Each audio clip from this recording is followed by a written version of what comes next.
created this pandemic threat are the real danger facing America today. So let's look what exactly is the so-called bird flu. Let's look at it scientifically for just a minute. The bird flu is simply a slang term, folks, given to a specific strain of influenza virus.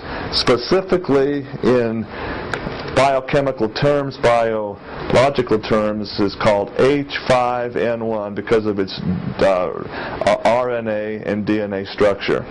The H5N1 virus, folks, is indeed unique to birds.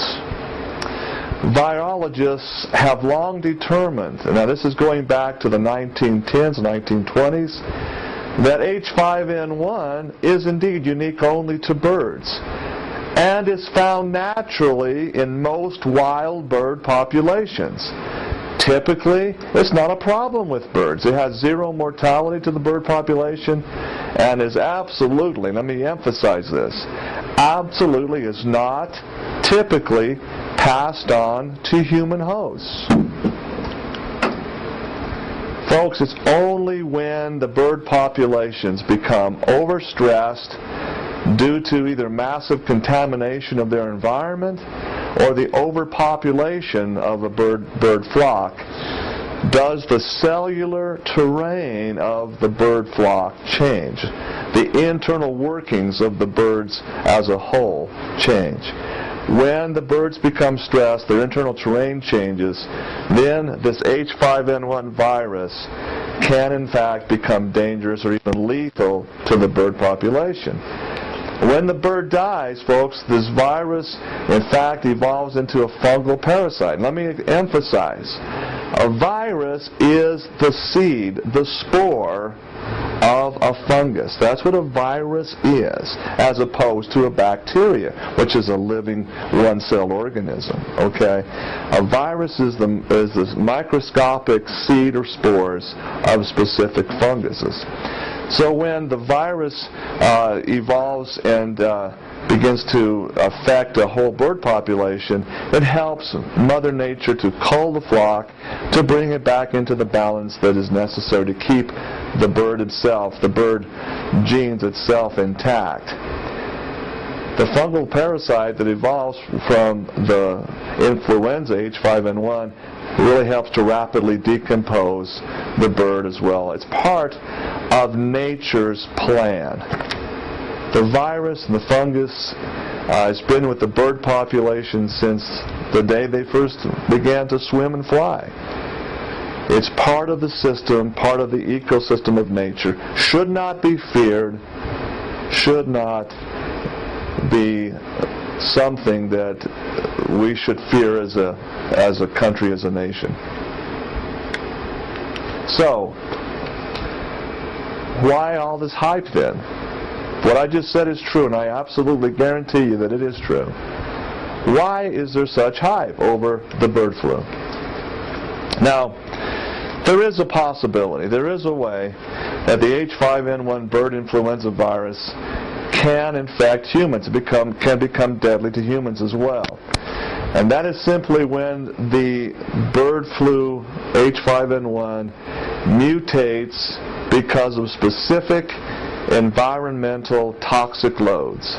Heavy toxins such as PCBs, such as other type of neurotic type of gases.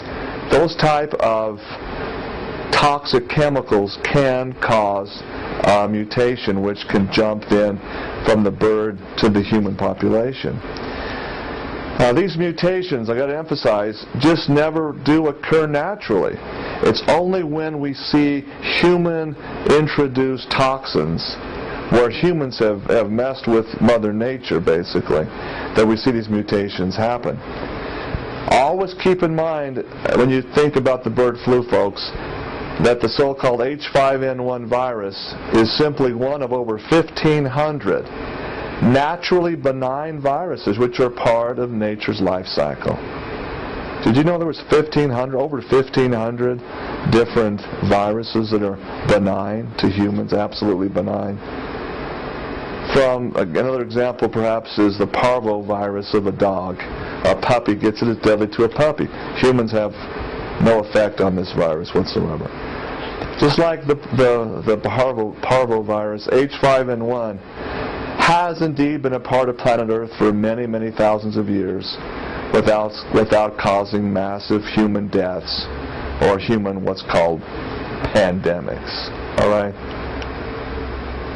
But wait a minute, didn't we have a pandemic in our history back in 1918? Well, yes, we have had, and let me explain that to help you understand that. Because I promise you that you won't hear a talk show host talking about H5N1 bird flu without bringing home the fact that millions of Americans died from the 1918 pandemic. Folks, Americans, human beings, and others all over the world have many different strains of influenza viruses that affect humans negatively. But let me just tell you that. Just like the bird flu in birds, the only time influenza virus becomes deadly to humans is when the human body is toxic as well, when the human cellular terrain is out of balance. So we really shouldn't fear a seasonal influenza virus at all. But Americans have been programmed in our minds, oh golly, we need to get an influenza shot every single winter. The flu season is coming. Line up. Go to your local Mormon church stake center or wherever and get your flu vaccine. Get it done.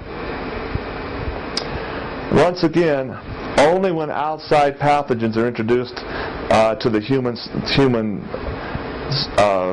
terrain do these viral organisms mutate into super deadly toxins.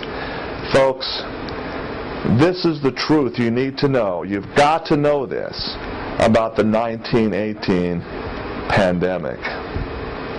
Let's look and see exactly what happened back then. Between the decade of 1900 to 1912, researchers granted and funded by John D. Rockefeller, primarily, began mass vaccination campaigns again in America. Now, Americans didn't really buy into that. They didn't want to have this vaccine. They thought, well, we don't need this. Why should we have it? Primarily aimed at smallpox, vaccination injections eventually evolved into influenza injections as well. So, while these vaccines were being produced, not many Americans wanted to voluntarily have a needle poked into their arm with some kind of germs being put into them. Well, here's where the first forced or mandatory vaccinations began to plague America. This happened 2 years after the research was basically completed. In 1914, the so-called Great War begins in Europe, which the Great War we know today is World War I. The United States didn't really officially enter World War I until the year 1917. President Wilson eventually declared war on Germany following the pressure put on to him and Congress by the sinking of the Lusitania, the equivalent at that time of the Titanic, a massive, wonderfully built and equipped luxury cruise liner. This was sunk by German U-boats, and great outrage occurred in the United States and Britain over that sinking. When the U.S. finally entered the war on the side of Great Britain and France, in early 1917, the nation of Spain allowed the United States military to establish training bases on Spanish soil. This is important to understand when you realize that the 1918 virus pandemic was called the Spanish flu. This is the key to understanding where it got its name from, where it originated from in Spain. It originated specifically from the Spanish bases, U.S. military bases in Spain. As part of the mobilization for the war effort, in the spring and summer of 1917, America goes into full production of war material.